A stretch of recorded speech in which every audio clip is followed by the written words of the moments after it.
প্রিয় দর্শক, বৃষ্টির পরবর্তী সময়ে প্রকৃতির যে মনোরম পরিবেশ তা দেখে আসলে মনোমুগ্ধকর অবস্থা। সবাই দেখতে থাকুন প্রকৃতির সেই দৃশ্য। বৃষ্টির ঠিক পরপরই প্রকৃতি যেন এক নতুন রূপ ধারণ করে। ধুয়ে মুছে যাওয়া চারপাশটা অন্য সময়ের চেয়ে অনেক বেশি জীবন্ত, শান্ত এবং স্নিগ্ধ মনে হয়।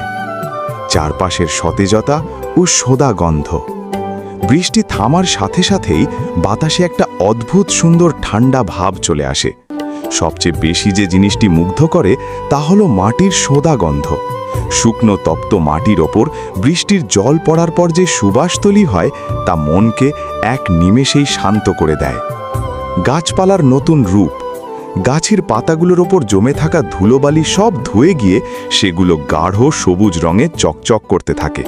প্রতিটি পাতা, ডালপালা এবং ফুলের পাপড়ি থেকে টুপটুপ করে বৃষ্টির ফোঁটা ঝরে পড়ে। ঘাসের ওপর বা পাতার কোনায় জমে থাকা জলের ফোঁটাগুলো সূর্যের আলো পড়লে মনে হয় যেন ছোট ছোট হিরে চকচক করছে। পাখিদের কোলাহল ও প্রকৃতির সুর।